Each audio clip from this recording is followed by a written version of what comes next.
Thank you. Good morning. So I'm going to talk more about the opportunities with business as consumers. As I was doing preparation for this presentation, I came across this photo of some very proper ladies, probably in the 1950s, each with their own bottle, and clearly striking a very defiant pose. But things have really changed for women in terms of wine, and wine is winning with women. Wine sales in supermarket stores is probably the key reason why things are changing and why purchasing gender roles have changed pretty dramatically. Just to give you some statistics, I'm going to run through some data that helps make that case. 70% of wines sold in the UK are purchased by women in supermarkets as part of their regular grocery shopping. So women are buying wine for the home, and that's a major shift in how wine is sold.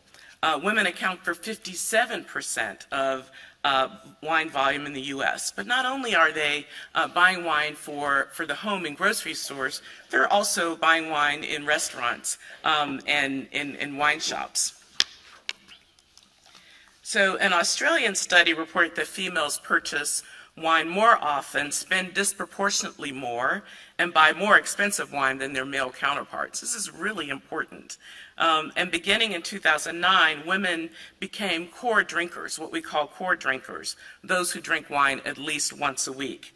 And according to the Wine Market Council in the US, women are rated traditional, classic, and sophisticated. They like traditional and sophisticated labels, and not the girly labels that we have tended in the industry to market to women. Labels that have pink color in the label, or women in very high heels and very long legs, or girly wines, or diet wines. I mean, that is really how we started marketing wine to women, and it turns out that women are far more sophisticated about the way they drink wine and their choice of wines. So I think we need to start thinking about how we market wines. Now, 26% of women say they do purchase wine that's marketed specifically to women, but they don't buy it because of the label, the pink label. They buy it because they like the taste of the wine. So we can't necessarily rely on selling women girly brands, given the volume of wine that's being sold to women virtually in every major market. And as I said, American advertisers are starting to feature more women in wine ads and websites, but they're not necessarily treating them as sophisticated wine consumers.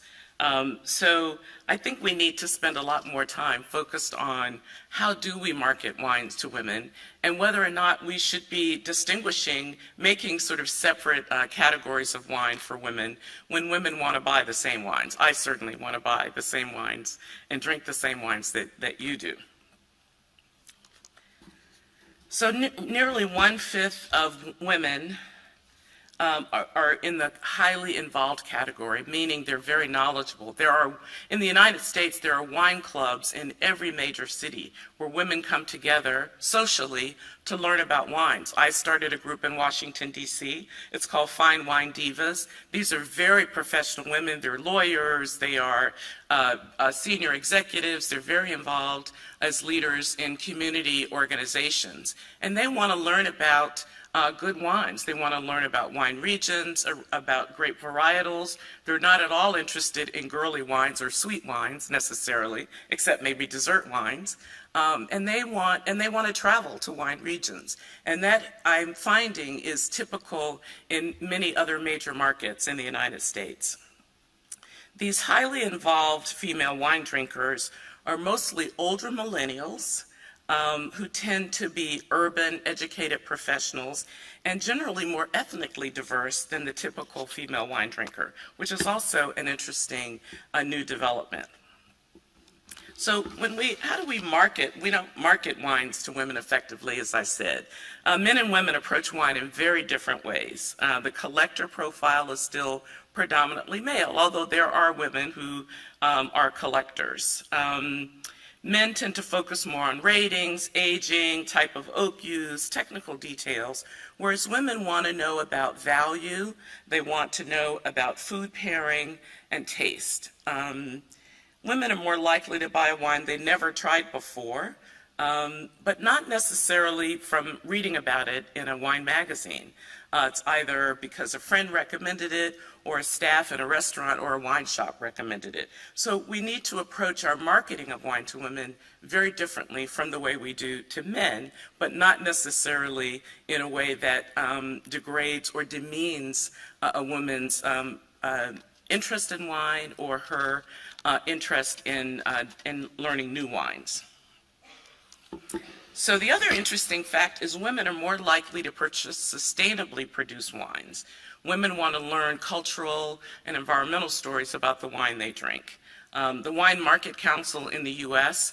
Discovered in its research in 2015 that 38% of females consider organic and sustainability qualities in wine when they purchase wine, whereas 32% of men consider sustainability.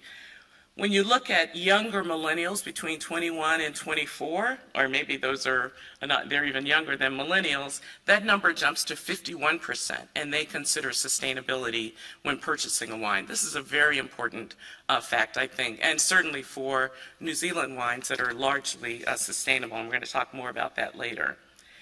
So what this means is that we need, as Jenny mentioned, we need more women decision makers in the wine industry. We need more women involved in making marketing decisions about wine, labeling decisions about wine. We're dominating in terms of purchasing power, but the industry is not necessarily recognizing the financial and the economic impact that we can have on the future of the industry. So looking at the numbers means that we need to have many more women in decision-making roles. There are a couple of organizations that I'm involved in that really have that as one of their primary focus areas. One is Women of the Vine and Spirits, which is in Napa, and the Magnum Club, which is predominantly of European winemakers, wine journalists, wine critics, and distributors. And the goal is clearly to create a network, a supportive network of women, but it's also to mentor younger women who want to enter the wine industry and create opportunities. For example, the Magnum Club had an event in New York during New York Wine Experience where we invited 60 young women sommeliers to come and have dinner with us, and they were very impressed. I mean, I could list some of the members some of the women who are members of this organization who are leaders of family-owned wineries around Europe, wine critics, and so it's important for them to have role models. But it's also important that all of you recognize how important it is for us to give opportunities to women. And it's not just about the right thing to do or diversity strategy. It's really about good talent development, and it's about creating connections to your really important market. Thank you.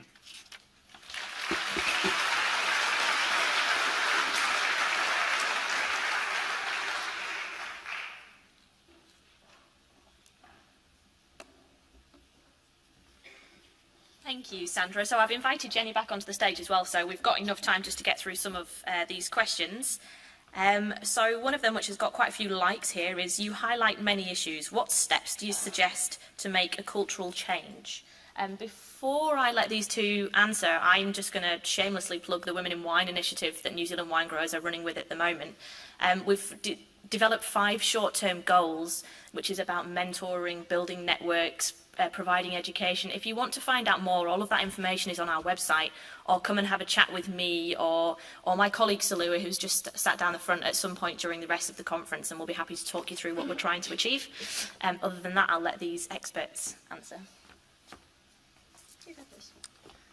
Well, my experience with, I've worked for a couple of large corporations, and my experience has been that there's been a lot of support for what we call women's affinity groups inside the organization. So creating a network of women managers inside the company to come together on a regular basis to talk about whatever they want to talk about. The challenges of, being a mother, the challenges of having a difficult boss, but also to talk about things like how do I get a good mentor? How do I create an opportunity for a stretch assignment that I can do in my current role, but that gives me experience in something a bit more challenging, so that when there is time for a promotion, or if there's an opportunity to move into a new position, I've already had some experience. So just thinking creatively about how you give women who are working in the organization an opportunity to vent,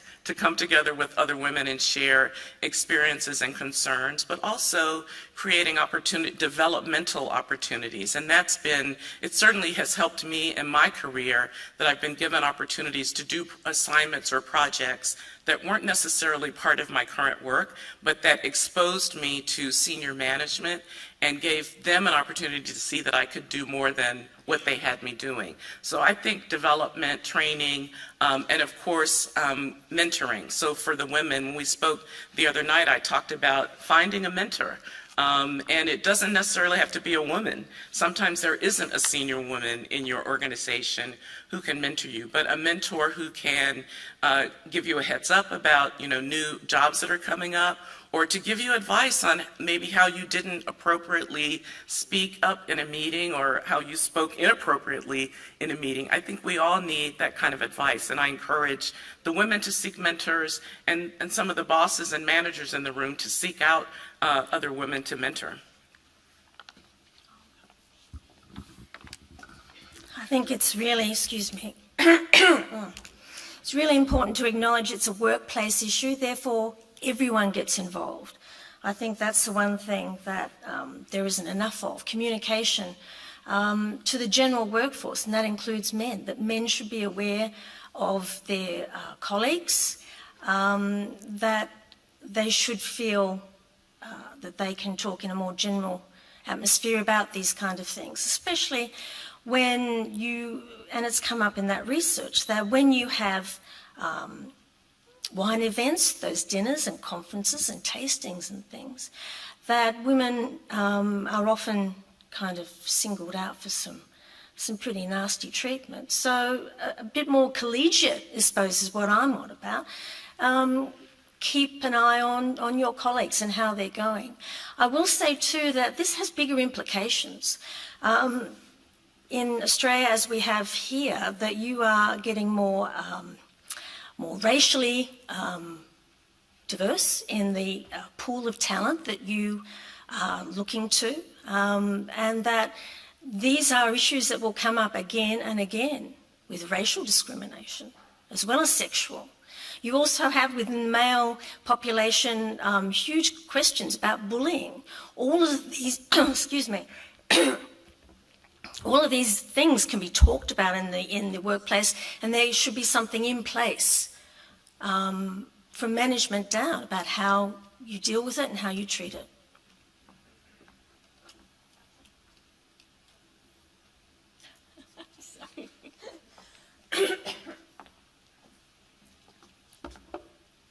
And actually, Jenny, whilst you pour yourself a water, there is actually another question which relates specifically to the research you were referencing. The comments, so the sexist comments that you cited, were they made only by men above a certain age, or is it common to all generations? You may not have the answer. We didn't delve that deeply into our research.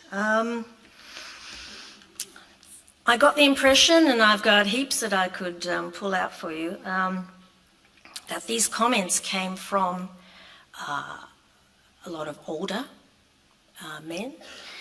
It came through a couple of times about growers. I don't know why, but women going out to meet growers and their attitude. Maybe you had some older generations there.